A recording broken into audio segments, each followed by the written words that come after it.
الحمد لله وكفى وسلام على عباده الذين اصطفى. أما بعد أعوذ بالله من الشيطان الرجيم. بسم الله الرحمن الرحيم. وما خلقت الجن والإنس إلا ليعبدون ما أريد منهم من رزق وما أريد أن يطعمون إن الله هو الرزاق ذو القوة المتين. وما خلقت الجن والإنس إلا ليعبدون اور نہیں پیدا کیا میں نے جنوں کو اور انسانوں کو مگر صرف اپنی عبادت کے لیے. ما أريد منهم من رزق وما أريد أن يطعمون نہیں چاہتا میں ان سے کوئی رزق اور نہیں چاہتا میں ان سے یہ کہ کھلائے وہ مجھے. ان اللہ هو الرزاق ذو القوة المتين بے شک اللہ ہی رزق دینے والا ہے قوت والا ہے مضبوط ہے. صدق اللہ العظیم وصدق رسوله النبی الکریم ونحن على ذلك لمن الشاهدين والشاكرين والحمد لله رب العالمين.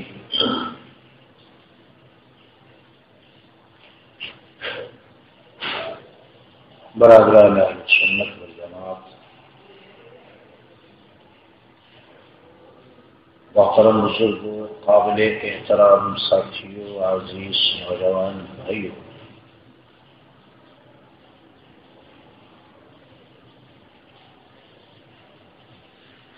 ہمارا مضمون انسانیت کی تکمیل کیسے ہوتی ہے. انسان اللہ کی نظر میں مکمل انسان کب بنتا ہے. یہ مضمون ہمارا تسلسل کے ساتھ چل رہا ہے. گزشتہ جمعے کو ہمارا مضمون تھا مقصد دنیا.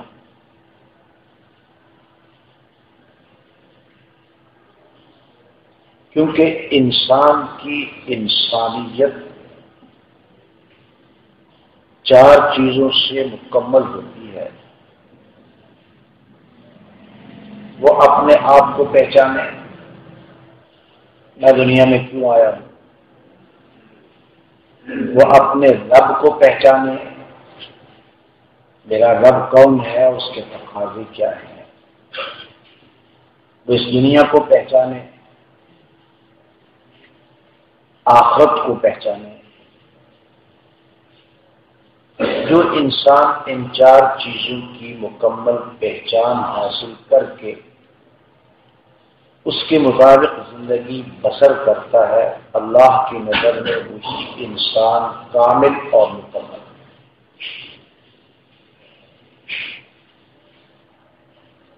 اپنی پہچان اور اللہ کی پہچان پر تفصیل کے ساتھ تقریباً 40 جمعوں میں بیان ہو چکا ہے. اب ہمارا مضمون چل رہا ہے دنیا کی پہچان.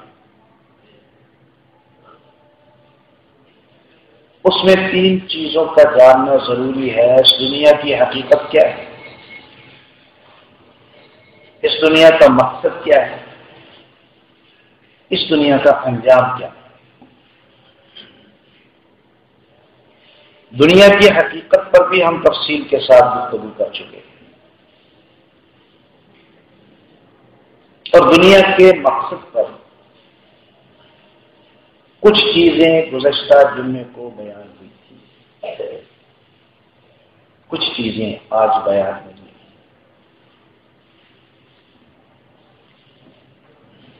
دنیا میں دو قسم کے لوگ ہوتے ہیں.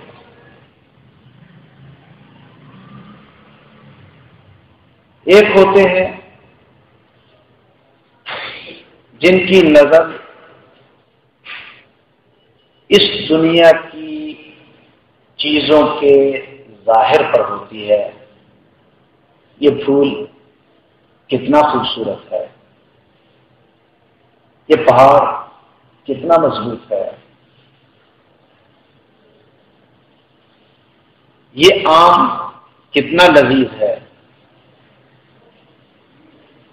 ان کی نظر صرف اور صرف دنیا کی چیزوں کے ظاہر پر ہوتی ہے. اور ایک طبقہ وہ ہے جو صرف دنیا کی چیزوں کے ظاہر کو نہیں دیکھتا بلکہ اس کے پس منظر کو دیکھتا ہے کہ اس کے پیدا کرنے والے نے اس کو کیوں پیدا کیا ہے. گویا ایک طبقہ وہ ہے جو چیز کی حقیقت تک پہنچتا ہے اور ایک طبقہ وہ ہے جو چیز کی صورت تک پہنچتا ہے. وہ طبقہ جو چیز کی حقیقت تک پہنچتا ہے اس طبقے کو اسلامی زبان میں، شرعی زبان میں، قرآنی زبان میں اہل معرفت کہا جاتا ہے. جو یہ نہیں دیکھتے کہ زمین اس سے کاشت ہوتی ہے، اس کے مکان بنتا ہے، جو یہ دیکھتے ہیں کہ اس زمین کو پیدا کرنے والا کون ہے اور اس نے اس زمین کو پیدا کیوں کیا ہے. یہ دو طبقے دنیا کے اندر ہر دور میں رہے ہیں. ایک کی نظر چیز کے ظاہر پر ہوتی ہے اور ایک کی نظر چیز کے باطن پر ہوتی ہے. ایک طبقہ چیز کو پہچانتا ہے اور ایک طبقہ اس چیز کے حوالے سے اپنے خالق اور مالک کو پہچانتا ہے.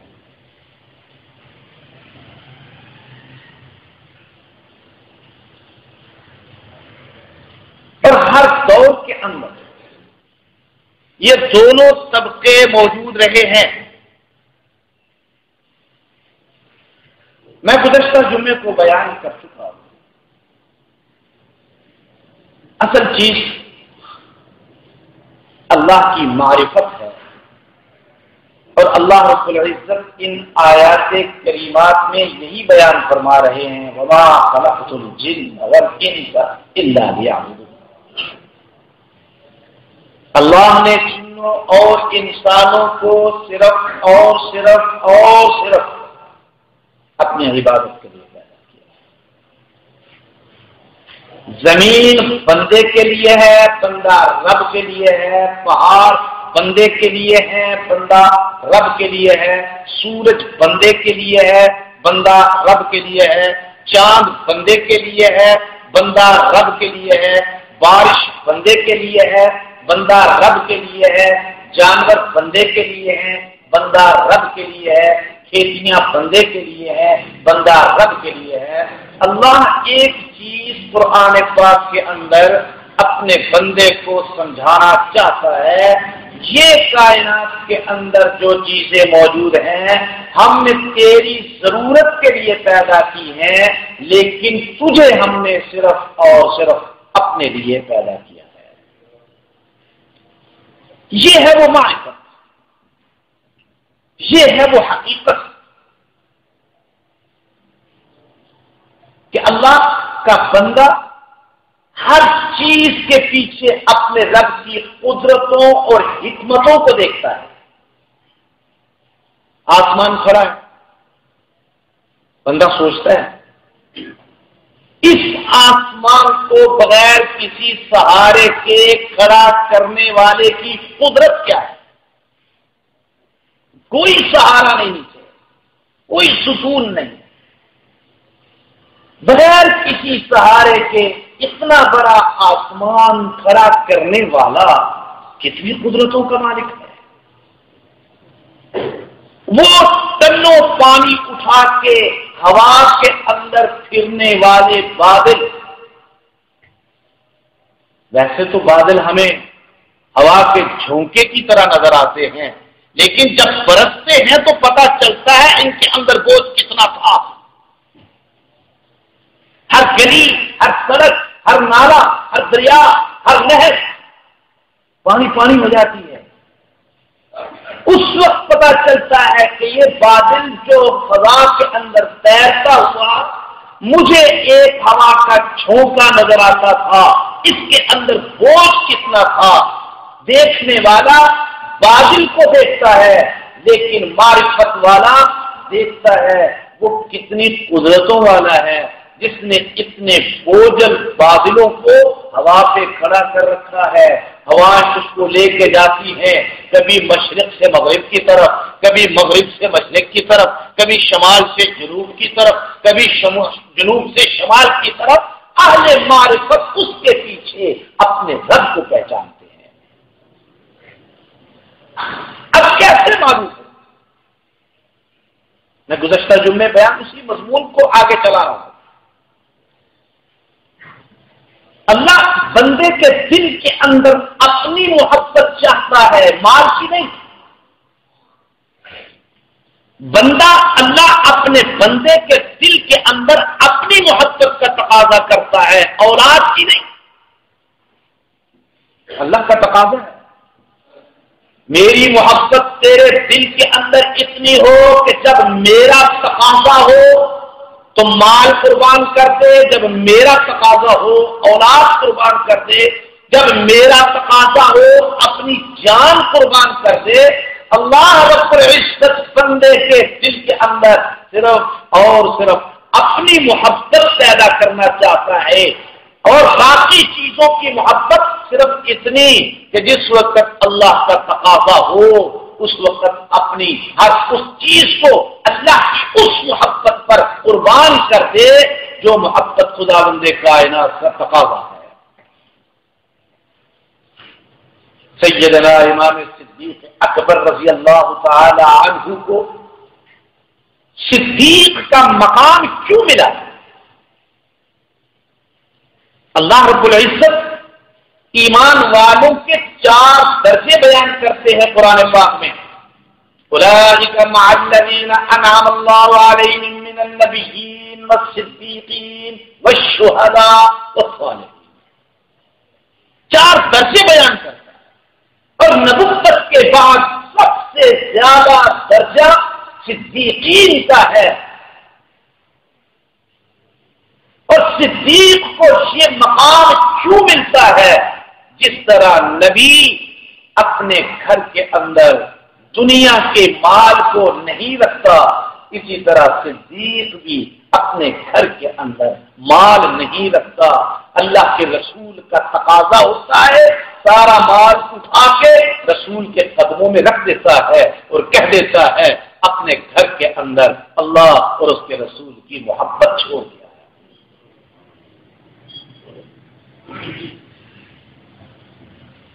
اللہ رب العزت بندے کے دل کے اندر اپنی اتنی محبت چاہتے ہیں کہ جب بندے سے تقاضا ہو مال قربان کر دے تو بندہ مال قربان کر دے، بندے سے تقاضا ہو جان قربان کر دے تو بندہ جان قربان کرنے کے لیے تیار ہو جائے، تقاضا ہو بندے سے اپنی اولاد قربان کر دے۔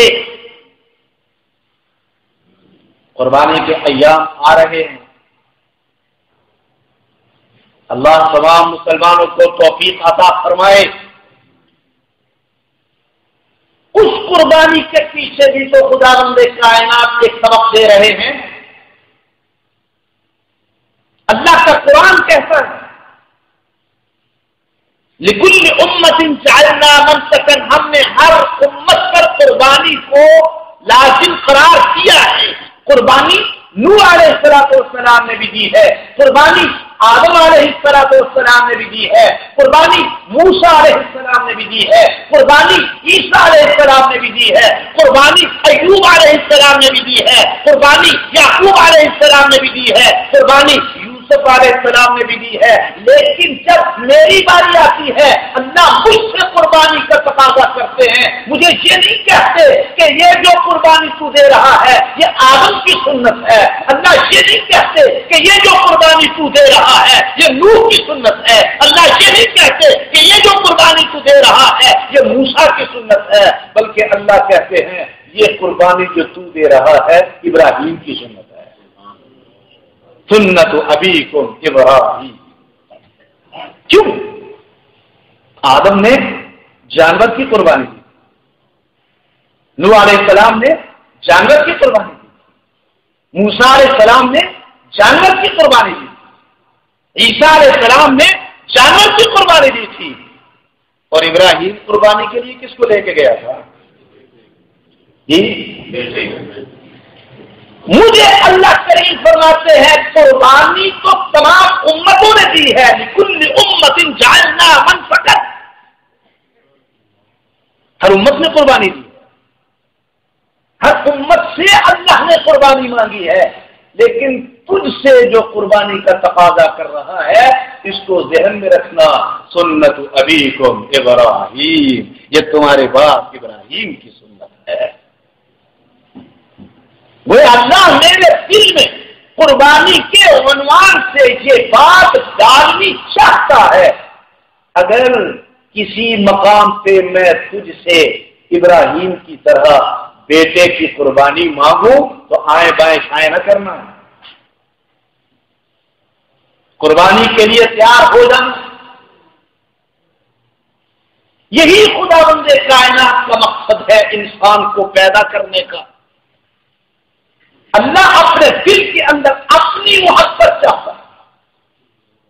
حضرت سیدنا امام فاروق اعظم رضی اللہ تعالیٰ عنہ منصب خلافت پہ آئے، جب خلیفہ منتخب ہوئے تو سب سے پہلا کام جو حضرت عمر فاروق رضی اللہ تعالیٰ عنہ کے حالات میں لکھا ہے، خلیفہ منتخب ہونے کے بعد سب سے پہلا کام یہ کیا ہے، اپنی محبوب ترین بیوی جس سے انتہا درجے کی محبت کرتے تھے اس کو طلاق دے دی کہ کہیں اس کی محبت کے اندر اس کی ناجائز سفارش سے مجھے کوئی خدا کے قانون کے خلاف فیصلہ نہ کرنا پڑے۔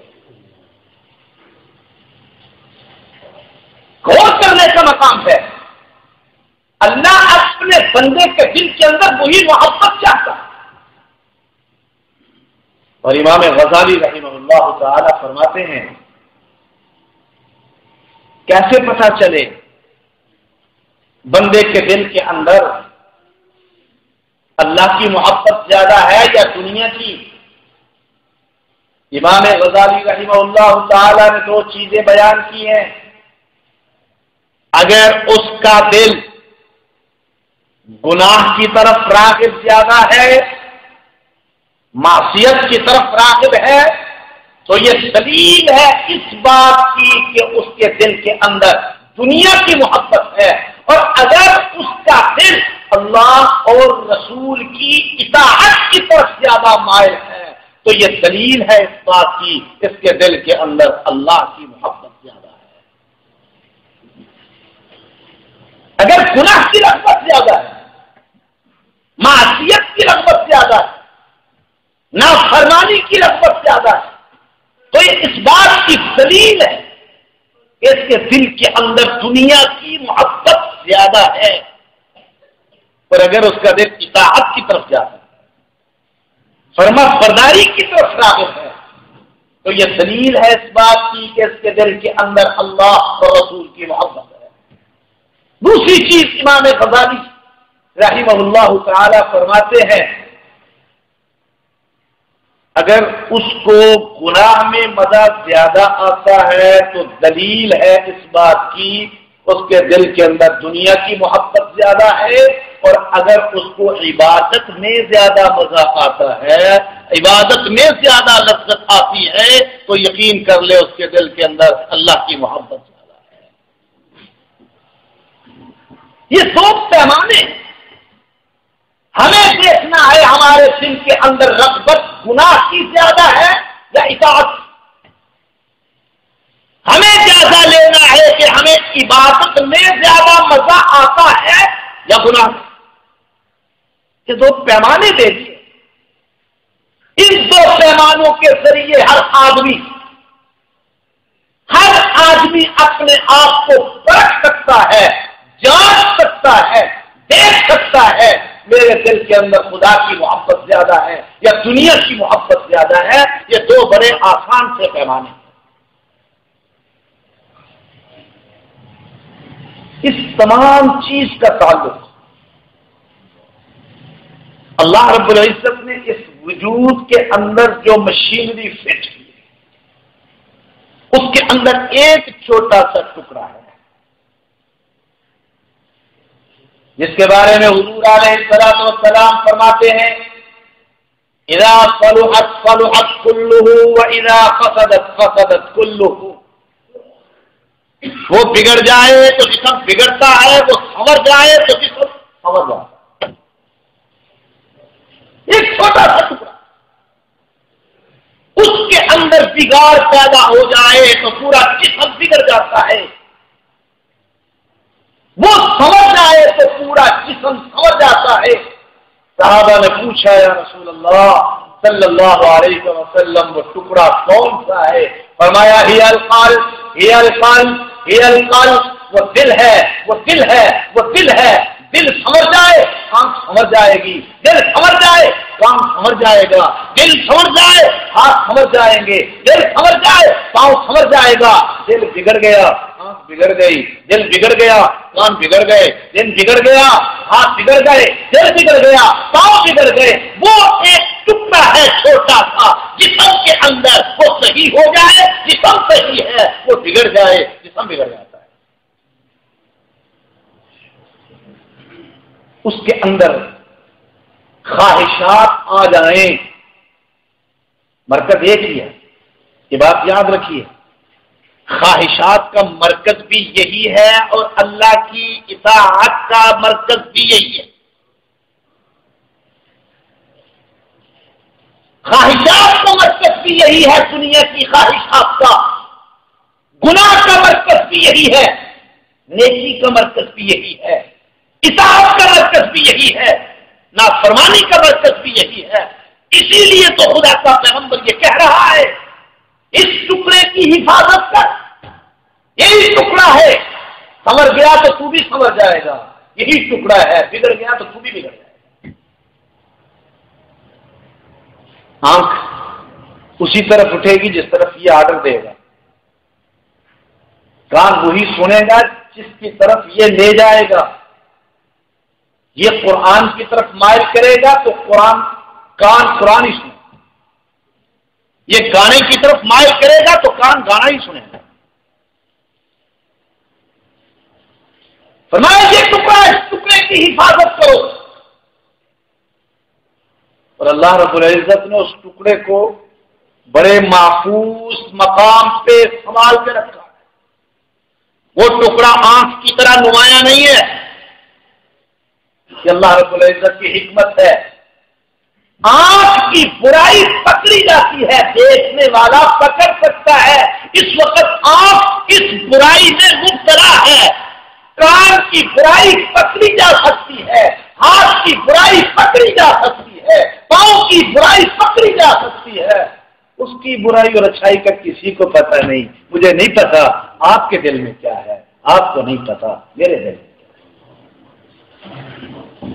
تو اللہ نے بڑے پردے میں رکھا ہے، بڑا چھپا کے رکھا ہے اس کو سینے کے پنجرے کے اندر. وہ وہاں بیٹھا چلا رہا ہے اس 5-6 فٹ کی سلطنت کا نظام. وہ صدر مملکت، وہ اس سلطنت کا پریزیڈنٹ، وہ اس سلطنت کا چیف ایگزیکٹو، وہ آرڈر دیتا ہے. باقی تو سارے اس کے کرندے ہیں.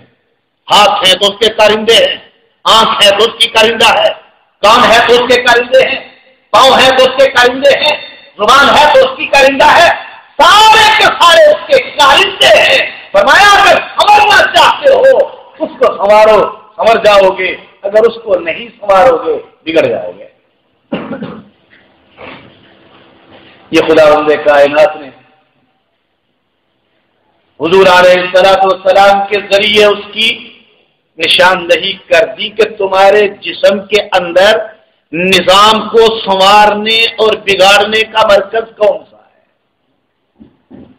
اسی لیے خداوند کائنات نے اپنے پیغمبر کے ذریعے اپنے پیغمبر پر امت کی اصلاح کے لیے دو بڑی ذمہ داریاں عائد کی ہیں۔ کتنی ذمہ داریاں؟ ذرا اونچی آواز۔ لقد من الله على المؤمنين إذ بعث فيهم رسولا من أنفسهم يتلو عليهم آياته ويزكيهم۔ خدا کا پیغمبر صرف تمہارے کانوں تک قرآن کی آواز نہیں پہنچاتا بلکہ اس قرآن کے ذریعے تمہارے دلوں کا تزکیہ بھی کرتا ہے۔ اللہ کا پیغمبر صرف تعلیم نہیں دیتا، اور محض تعلیم کوئی چیز نہیں ہے۔ تعلیم تو ابلیس کے پاس بھی ہے، بہت بڑا عالم ہے۔ تعلیم تو نمرود کے پاس بھی تھی، تعلیم تو فرعون کے پاس بھی تھی، تعلیم تو ابو جہل کے پاس بھی تھی۔ قوم کا سردار تھا۔ اللہ کا تقاضا صرف تعلیم کا نہیں ہے۔ اور آپ اکثر دیکھیں بہت سے ایسے لوگ ہیں جو قرآن کی تعلیم دیتے ہیں لیکن ان کے وجود کے اندر قرآن نظر نہیں آتا۔ حضور علیہ الصلوۃ والسلام نے تو قیامت کی نشانیوں میں سے نشانی بیان کر کے کہا ہر قریب وقت آ جائے گا، تم میں سے کچھ لوگ ایسے ہوں گے قرآن کی تلاوت کریں گے لیکن قرآن ان پر لعنت بھیجے گا۔ قرآن پڑھیں گے، قرآن ان پر لعنت بھیجے گا۔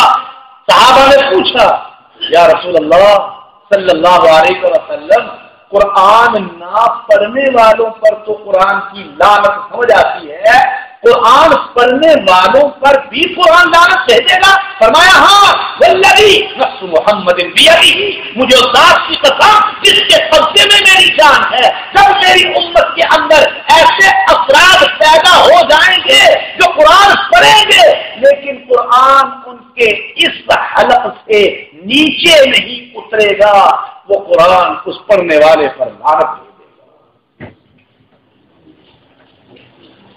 صحابہ نے پوچھا یا رسول اللہ صلی اللہ علیہ وسلم کیسے پتا چلے گا کہ قرآن اس کے حلق سے نیچے اترا یا نہیں اترا، اس کے گلے سے نیچے اترا یا نہیں اترا؟ خدا کے پیغمبر نے بڑا عجیب جملہ فرمایا، قرآن وہ چیز ہے جب دل کے اندر اتر جائے ہو نہیں سکتا اپنا اثر نہ دکھائے۔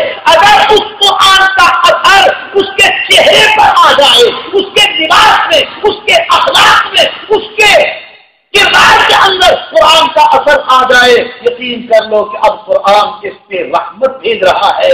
لیکن اگر قرآن پڑھتا ہے لیکن اس کے آثار اس کے چہرے پر نہیں ہے، قرآن پڑھتا ہے لیکن اس کا اثر اس کے اخلاق پر نہیں ہے، قرآن پڑھتا ہے لیکن اس کا اثر اس کے کردار پر نہیں ہے، قرآن پڑھتا ہے لیکن اس کا اثر اس کی سیاست پر نہیں ہے، قرآن پڑھتا ہے لیکن اس کا اثر اس کی معیشت پر نہیں ہے، والذی نفس محمد بیدہ، مجھے ذات کی قسم جس کے قبضے میں میری جان ہے، قرآن پڑھے گا لیکن قرآن اس پر لعنت بھیجے گا۔ یہ ہمیں سوچنا ہے، کہیں ہمارا شمار تو ان میں نہیں ہے، یہ ہمیں جائزہ لینا اپنا۔ اور امام غزالی رحمۃ اللہ علیہ نے اس پر عجیب جملہ فرمایا ہے، فرمایا کامیاب ہے وہ آدمی، خوش نصیب ہے وہ انسان جو اس احتساب سے پہلے اپنا احتساب آپ کر لے۔ وہ احتساب ہوگا یا نہیں ہوگا؟ وہ کسی عدالت کے اندر جانے سے پہلے اپنے آپ کا آپ احتساب کر لے، میرے اندر یہ جرائم ہے، میں ان کی اصلاح کر لوں۔ عدالت کے اندر جا کے جب اس کا احتساب ہوگا، وہ ذلیل بھی ہوگا، وہ رسوا بھی ہوگا، اس کا نقصان بھی ہوگا، اس کو سزا بھی ملے گی۔ لیکن اگر انسان اپنا احتساب آپ کر لے، وہ ذلت سے بھی بچ جائے گا، وہ نقصان سے بھی بچ جائے گا۔ سب سے پہلی چیز ہے تزکیہ نفس، عبادات کے ذریعے، اطاعت کے ذریعے۔ میں گزشتہ جمعے کو بیان کر چکا ہوں، یہ وجود اللہ نے مٹی سے بنایا ہے، اس کی ضروریات بھی مٹی میں رکھی ہے، اس جسم کی تمام ضروریات مٹی سے، مکان ہے تو مٹی میں، خوراک ہے تو مٹی میں، لباس ہے تو مٹی میں، پینا ہے تو مٹی میں، اس جسم کی ہر ضرورت اللہ نے مٹی میں رکھی ہے۔ اس جسم کے اندر جو روح ہے، وہ روح اللہ نے آسمان سے اتاری ہے، اس لیے اس کی ہر ضرورت بھی آسمان سے اتاری ہے۔ روح آسمان سے آئی ہے، اب آسمان سے جو چیز بھی آسمان سے آئی ہے وہ روح کی ضرورت ہے۔ نماز کہاں سے آئی ہے؟ ذرا اونچی آواز سے۔ زکات کہاں سے آئی ہے؟ حج کا حکم کہاں سے آیا ہے؟ روزے کا حکم کہاں سے آیا ہے؟ یہ قرآن کہاں سے آیا ہے؟ جو چیز آسمان سے اللہ نے رسول کے ذریعے بھیجی ہے وہ روح کی ضرورت ہے۔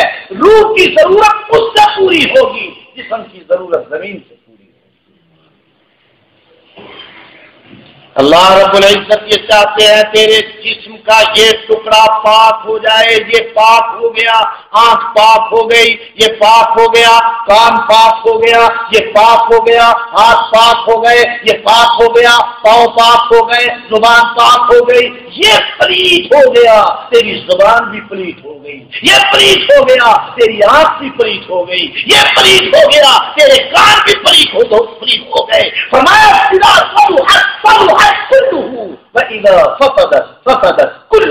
وہ ایک چھوٹا سا ٹکڑا سمجھ گیا، تیرا سر سے لے کر پاؤں تک پورا وجود سمجھ گیا، وہ چھوٹا سا ٹکڑا بگڑ گیا، سر سے لے کر پاؤں تک تیرا پورا وجود بگڑ گیا۔ اور یہاں ایک بات یاد رکھیے، اس کا تعلق ہمارے اہل سنت والجماعت کے عقیدے کے ساتھ ہے۔ ایک ہے صحابہ کا تزکیہ، دل کا پاک ہونا، تزکیہ کہتے ہیں دل کے پاک ہونا۔ ایک ہے صحابہ کا تزکیہ، ایک ہے صحابہ کے بعد قیامت تک آنے والے مسلمانوں کا تزکیہ۔ صحابہ کا تزکیہ خداوند کائنات حضور علیہ الصلوۃ والسلام کا چہرہ انور دیکھنے سے ہی کر لیتے تھے۔ پیغمبر کے چہرہ انور سے نظر پڑتی تھی، صحابہ کا دل صاف ہو جاتا۔ پیغمبر کے چہرہ انور سے نظر پڑتی تھی، صحابہ کا دل صاف ہو جاتا تھا۔ یہی تو وجہ ہے حضرت حنظلہ رضی اللہ تعالی عنہ بازار کے اندر شور کرتے جا رہے ہیں، حنظلہ منافق ہو گیا، حنظلہ منافق ہو گیا، حنظلہ منافق ہو گیا۔ سیدنا صدیق اکبر رضی اللہ تعالی عنہ نے حنظلہ کا بازو پکڑا، حنظلہ کیا بات ہو گئی؟ اور جانتے ہیں یہ حنظلہ کون ہے؟ وہ جس کو احد کے اندر خدا کا پیغمبر تلاش کر رہا ہے۔ حنظلہ کو دیکھو کدھر ہے، نہ زخمیوں میں ہے، نہ اس کی لاش مل رہی ہے، شہداء میں بھی نہیں، زخمیوں میں بھی نہیں، دیکھو کہاں ہے۔ جبریل علیہ السلام نے فرمایا آقا ذرا آسمان کی طرف نگاہ اٹھائیں۔ حضور نے دیکھا فرشتے حضرت حنظلہ کو غسل دے رہے تھے۔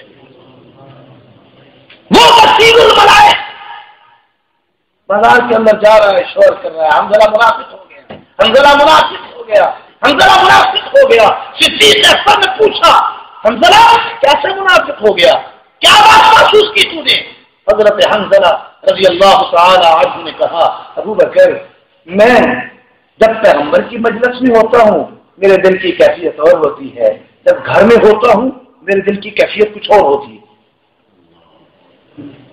ذرا غور کیجئے، ہم تو اپنے اعمال کے حوالے سے بھی اپنے اندر کوئی تبدیلی محسوس نہیں کرتے، وہ خیالات کے حوالے سے بھی اپنے اندر تبدیلی محسوس کرتے تھے، وہ کیفیات کو بھی محسوس کرتے تھے۔ جب میں پیغمبر کی محفل میں ہوتا ہوں میرے دل کی کیفیت کیا ہوتی ہے، جب گھر میں بیوی بچوں کے سامنے ہوتا ہوں میرے دل کی کیفیت کیا ہوتی ہے، بازار میں ہوتا ہوں میرے دل کی کیفیت کیا ہوتی ہے، وہ تو کیفیت کو بھی محسوس کرتے تھے، وہ تو خیالات کو بھی محسوس کرتے تھے، ہم تو اعمال کو بھی محسوس نہیں کرتے۔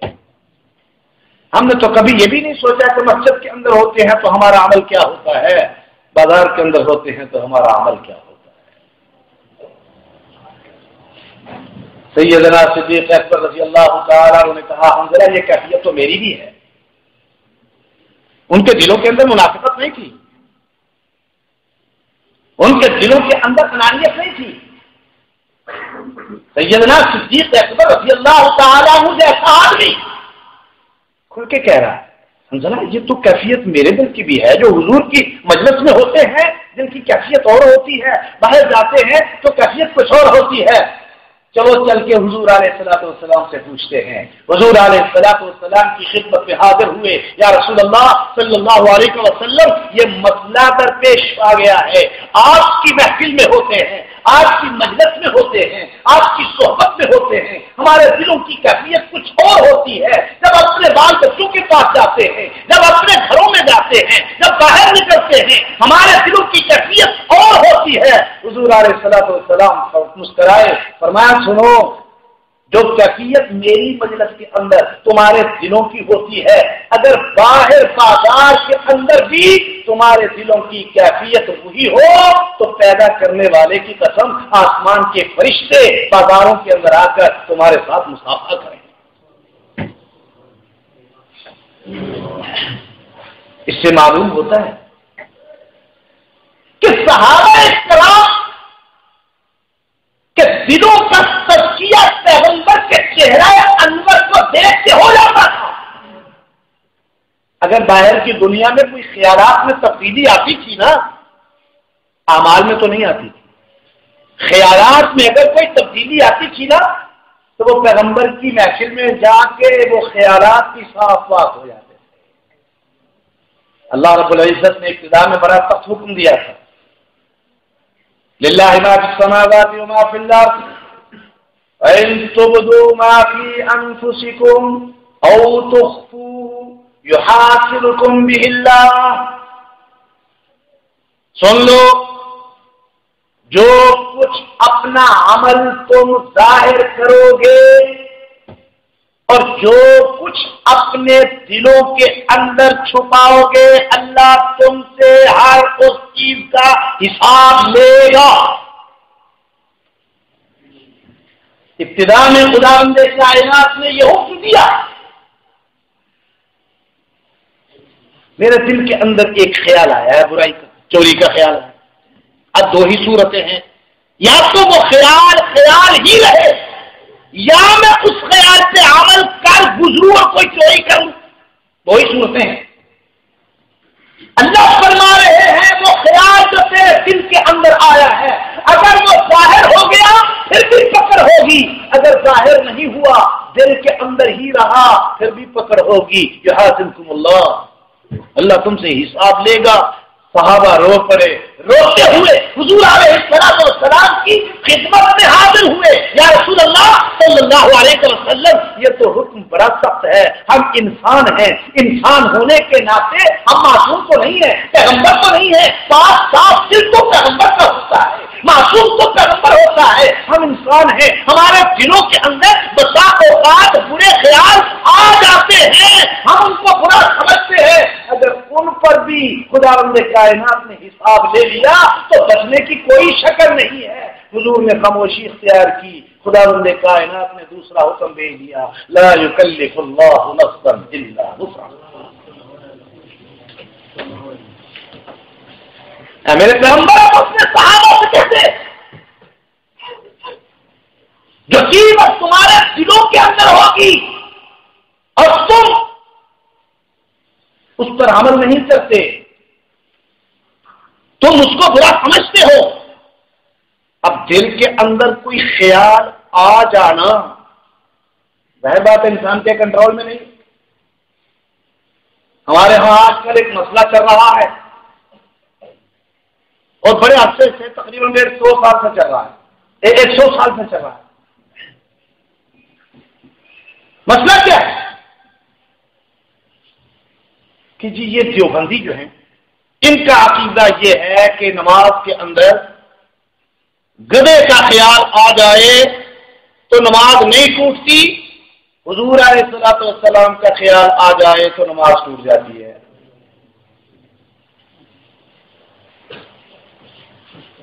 میں آپ سے پوچھتا ہوں، ایک آدمی قرآن کے ترجمے سے واقف ہے، وہ جنت کے مفہوم کو جانتا ہے. جب نماز کے اندر جنت کی آیات پڑھے گا تو اس کے دل کے اندر جنت کا خیال آئے گا یا نہیں آئے گا؟ ممکن نہیں ہے نہ آئے. وہ شیطان کی شخصیت کو جانتا ہے. نماز کے اندر جب وہ آیات پڑھے گا جن آیات کے اندر شیطان کا نام آتا ہے، کیا اس کے دل کے اندر شیطان کا خیال آئے گا کہ نہیں آئے گا؟ بچ سکتا ہے؟ نماز کے اندر دوزخ کی آیات پڑھتا ہے تو دوزخ کا خیال اس کے دل کے اندر آئے گا یا نہیں آئے گا؟ اور جب نماز کے اندر وہ درود شریف پڑھے گا تو ہو سکتا ہے کہ حضور علیہ السلام کا نام دل میں نہ آئے، خیال دل میں نہ آئے؟ ممکن نہیں. نماز کے اندر اللہ کا نام آئے گا، خیال دل کے اندر آئے گا. نماز کے اندر جنت کا نام آئے گا، خیال دل کے اندر آئے گا. نماز کے اندر جہنم کا نام آئے گا، خیال دل کے اندر آئے گا. نماز کے اندر شیطان کا نام آئے گا، خیال دل کے اندر آئے گا. نماز کے اندر فرعون کا نام آئے گا، خیال دل کے اندر آئے گا. نماز کے اندر ابو لہب کا نام آئے گا، خیال دل کے اندر آئے گا. نماز کے اندر پیغمبر کا نام آئے گا، خیال دل کے اندر آئے گا. ممکن نہیں ہے کہ جس چیز کا تذکرہ وہ کر رہا ہے زبان سے اگر اس کا مفہوم جانتا ہے تو ہو نہیں سکتا کہ خیال دل کے اندر نہ آئے. ہے ممکن؟ اب مسئلہ کیا تھا، کیا بنا دیا؟ ایک ہے خیال کا آنا، ایک ہے خیال کا لانا. ایک ہے خیال کا، ذرا اونچی آواز سے، اور ایک ہے خیال کا. حضرت مولانا سید احمد شہید رحمت اللہ علیہ نے جو اپنے ملفوظات لکھوائے شاہ اسماعیل شہید رحمت اللہ علیہ اور مولانا عبدالحی بڑھانی رحمت اللہ علیہ کو جو صراط مستقیم کے نام سے چھپے ہوئے ہیں، وہ ملفوظات حضرت سید احمد شہید رحمت اللہ علیہ کے، وہ تصوف کی کتاب ہے. حضرت سید احمد شہید رحمت اللہ علیہ تصوف کی ایک اصطلاح صرف ہمت، اس کا عنوان ہے اوپر صرف ہمت، یعنی کسی کام کے لیے اپنی ہمت کو طرف کرنا، کوشش کرنا. اس کے ضمن میں حضرت سید احمد شہید رحمت اللہ علیہ لکھوا رہے ہیں نماز کے اندر صرف ہمت سے، اپنی کوشش سے اگر وہ حضور علیہ السلام کا نام بھی لے کے آئے ایسے مقام سے جہاں حضور کا نام نہیں آیا، جہاں حضور کا تذکرہ نہیں ہے، کیونکہ نماز صرف اللہ کی توجہ چاہتی ہے، نماز کے اندر اللہ کی طرف توجہ چاہیے. اگر نماز کے اندر وہ جان بوجھ کے حضور علیہ السلام کا خیال لے آتا ہے تو نماز ٹوٹ جائے گی. لیکن اگر گدھے کا خیال از خود آ جاتا ہے تو نماز نہیں ٹوٹتی. مسئلہ کیا تھا؟ خیال کا آنا اور خیال کا لانا. اب میں آپ سے پوچھتا ہوں، نماز کے اندر جب وہ آیات پڑھے گا جن کے اندر گدھے کا تذکرہ ہے، حضرت عزیر علیہ السلام کے قصے میں گدھے کا تذکرہ ہے 30 کے بارے میں، کہ عزیر علیہ السلام کے گدھے پر بھی خداوند کائنات نے موت طاری کی، ٹکڑے ٹکڑے کر دیا، پھر خداوند کائنات نے اس کو زندہ کیا۔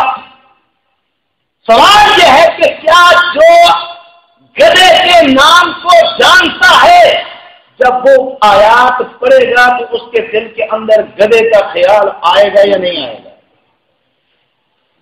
ہو نہیں سکتا نہ آئے۔ یہ ایک خالص تصوف کا مسئلہ تھا، سر سے ہمت کا مسئلہ تھا۔ خیال آنا اور خیال لانا ان دونوں کے اندر فرق کا مسئلہ تھا، لیکن پبلک کو گمراہ کرنے کے لیے علماء دیوبند سے جو اہل سنت والجماعت کے ترجمان ہیں، جنہوں نے خطے کے اندر اہل سنت والجماعت کی صحیح ترجمانی کی ہے، لوگوں کو ان سے بدظن کرنے کے لیے اس انداز سے اس مسئلے کو بیان کیا گیا تاکہ لوگ علماء دیوبند سے نفرت کرنے لگیں۔ ورنہ ایک عام آدمی بھی جانتا ہے، آپ جب اللہم صلی علی محمد وعلی آل محمد نماز کے اندر پڑھیں گے، میں نہیں سمجھتا کوئی مسلمان کمزور سے کمزور ایمان والا ہو اور اس کے دل کے اندر حضور کا خیال نہ آئے، ممکن نہیں۔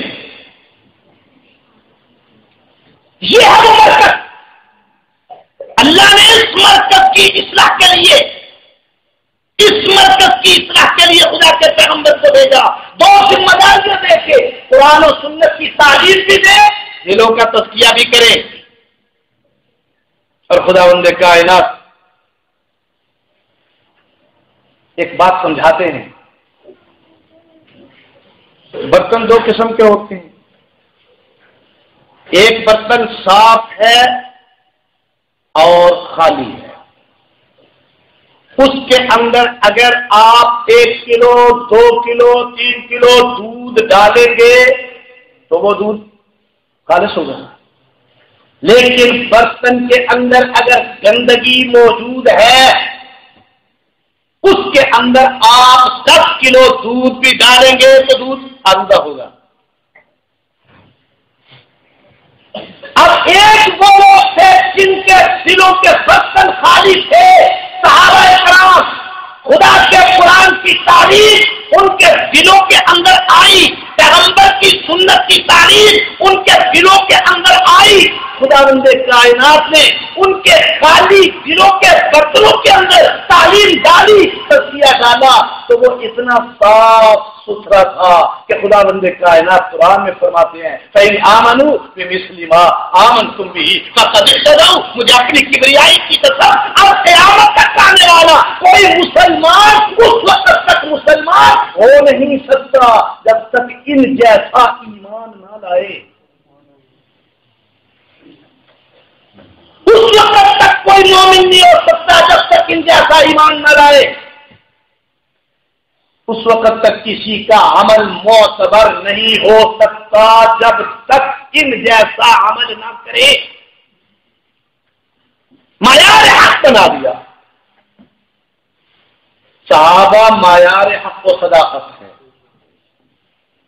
ہمارا ایمان کیا ہے؟ صحابہ ذرا اونچی آواز سے، معیار حق و صداقت ہے قیامت تک کے لیے، قیامت تک کے لیے وہ ایمان معتبر ہے جو صحابہ جیسا ہے، جو ایمان صحابہ جیسا نہیں معتبر نہیں، وہ عمل معتبر ہے جو صحابہ جیسا ہے، وہ عمل خدا کو مقبول نہیں جو صحابہ جیسا۔ صحابہ کرام کو خداوند کائنات نے معیار حق و صداقت بنا دیا۔ اب ہمارے دلوں کی کیفیت کیا ہے؟ اسی دل کے اندر ہم قرآن کو ڈالتے ہیں، اسی دل کے اندر ہم گناہوں کو ڈالتے ہیں، سود کا مزہ بھی اسی دل کے اندر ہے، قرآن کا مزہ بھی اسی دل کے اندر ہے، نماز کی لذت بھی اسی دل کے اندر ہے، رشوت کا مزہ بھی اسی دل کے اندر ہے، رشوت بھی اسی دل کے اندر ڈالے جا رہے ہیں، سود بھی اسی دل کے اندر ڈالے جا رہے ہیں، اور حرام بھی اسی دل کے اندر ڈالے جا رہے ہیں، گناہ بھی اسی دل کے اندر ڈالے جا رہے ہیں، نماز بھی پڑھے جا رہے ہیں، گویا نماز کی لذت بھی اسی میں اور سود کی لذت بھی اسی میں، روزے کا مزہ بھی اسی میں، رشوت کا مزہ بھی اسی میں۔ یہ جو گڑبڑ ہو گیا ہے نا یہ معاملہ ہمارے دلوں کے اندر، فاسق کہتے کس کو؟ ذرا یاد رکھیے، ایک ہوتا ہے کافر، اس کے دل کے اندر تو ایمان ہوتا ہی، ایک ہوتا ہے منافق جو زبان سے ایمان کا اقرار کرتا ہے لیکن دل کے اندر ایمان نہیں ہوتا، ایک ہوتا ہے فاسق، ایمان ہوتا ہے لیکن ایمان کے ساتھ ساتھ وہ گناہ بھی اس برتن کے اندر ڈالے چلا جاتا ہے،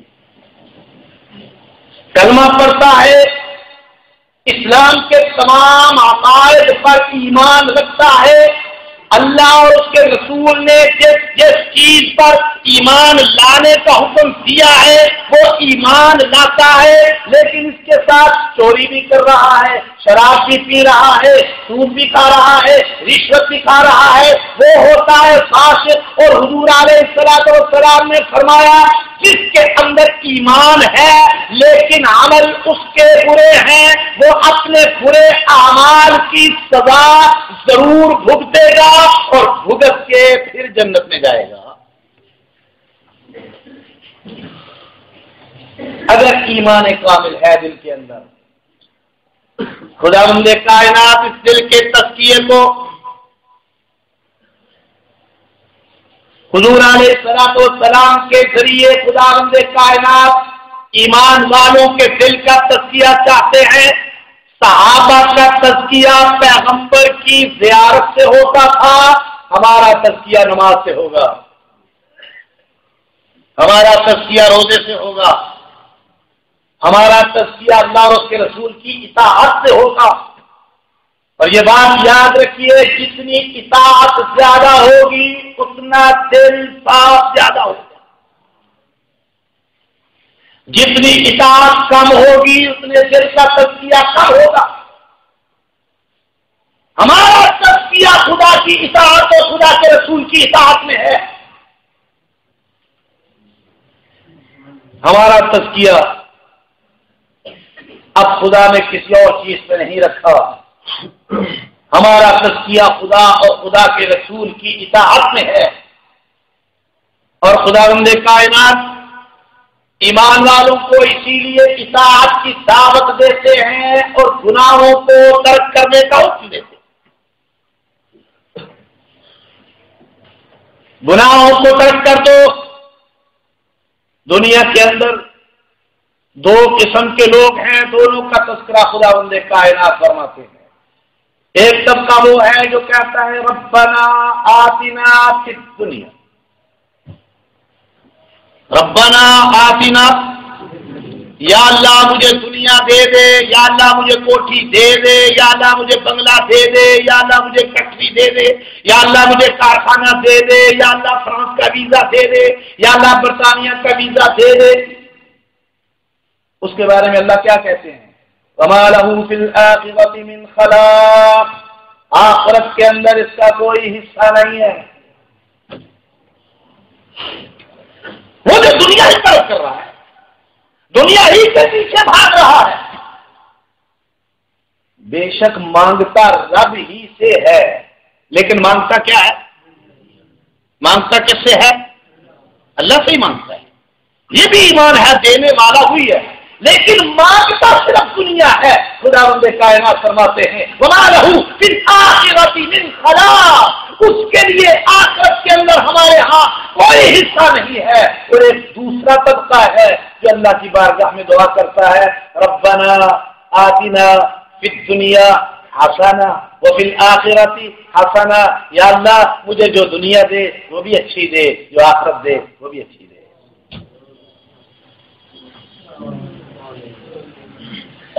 وہ اللہ کی بارگاہ میں اب یہ دونوں سوالی اللہ کے سامنے ہیں۔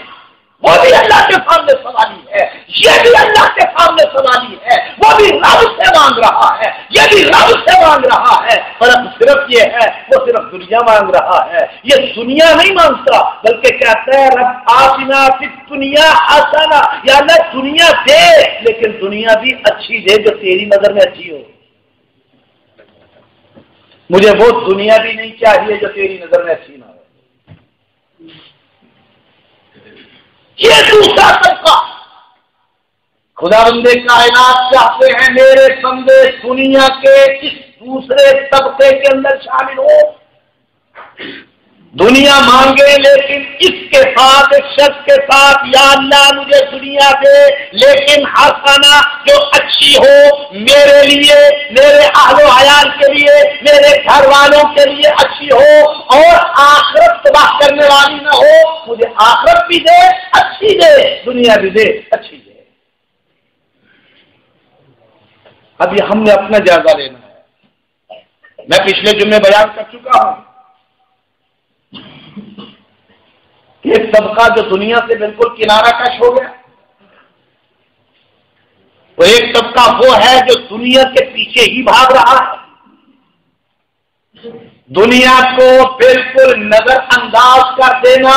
خدا بند کائنات نے اس وجود کے اندر پیڑ بھی لگایا ہے، اس کی اپنی ضروریات ہیں۔ یہ جسم گرمی سے بچنے کا تقاضا بھی کرتا ہے، یہ جسم سردی سے بچنے کا تقاضا بھی کرتا ہے۔ اس جسم کے اندر اللہ نے جنسی خواہشات بھی رکھی ہے، ان تمام کے لیے خدا بند کائنات نے اسباب بھی رکھے ہیں، احکام بھی رکھے ہیں۔ اللہ یہ نہیں چاہتا کہ تو ان تمام چیزوں سے کنارہ کش ہو کر جنگل کے اندر چلا جا، تو کسی غار کے اندر جا کے بیٹھ جائے۔ اللہ چاہتے ہیں یہ جو ضروریات میں نے تیرے ساتھ رکھی ہیں، سوسائٹی کے اندر رہ کے، معاشرے کے اندر رہ کے، اور اللہ کے حدود کے اندر رہ کے اپنے ان ضروریات کو پورا کر۔ نہ ضروریات سے کنارہ کشی کر، نہ اللہ کی حدوں کو بھلا۔ ایک وہ ہے جو اللہ کی حدوں کو بھلا گیا۔ اللہ نے سود حرام کیا تھا، وہ کھائے جا رہا۔ اللہ نے رشوت حرام کی تھی، دیے جا رہا۔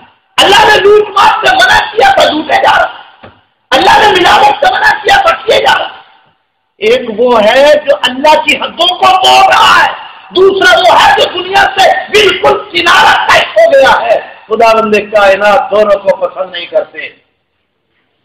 پچھلے جو میں بیان کر چکا ہوں، حضور علیہ الصلوۃ والسلام کا یہ فرمان، لا رہبانیت فی الاسلام، اسلام کے اندر رہبانیت کا، دنیا سے کٹ کر جنگل کے اندر جا کے بسنے کا کوئی تصور نہیں۔ اللہ کریم یہ چاہتے ہیں میرا بندہ اس کے دل کے اندر میری محبت آ جائے، دنیا کی محبت نہ آئے، دنیا کو صرف ضرورت کے دائرے میں رکھے، تاکہ جب میری محبت کا تقاضا ہو کہ اپنے مال کو قربان کر دے، تو اگر مال کی محبت دل کے اندر ہوگی تو میں آپ سے پوچھتا ہوں کیا وہ مال اللہ کی محبت پہ قربان کرے گا؟ اگر اولاد کی محبت اس نے دل کے اندر بسا لی، کیا اس اولاد کو بوقت ضرورت اللہ کے راستے میں قربان کرے گا؟ اگر اپنی جان کے ساتھ اتنی محبت لگا لی، اتنی محبت لگا لی کہ اب اس سے کنارہ کش نہیں ہو سکتا، تو جب اللہ کے دین کا تقاضا ہوگا تو کیا وہ اپنی جان کو اللہ کے راستے میں قربان کر سکے گا؟ لیکن اللہ کا تقاضا تو ایک ہے، لن تنالوا البر حتى تنفقوا مما تحبون۔ ہرگز اس آدمی کی نیکی نہیں ہے جب تک اللہ کے لیے وہ چیز قربان نہیں کرتا جو اسے سب سے زیادہ محبوب ہے، سب سے زیادہ پسندیدہ ہے۔ گویا اللہ یہ چاہتے ہیں اگر دنیا کی چیزوں کے بارے میں تیرے دل کے اندر محبت ہے تو اللہ کی محبت پر ان محبتوں کو غالب نہ ہونے دے۔ باقی انشاءاللہ العزیز آئندہ جمعے کو واقعی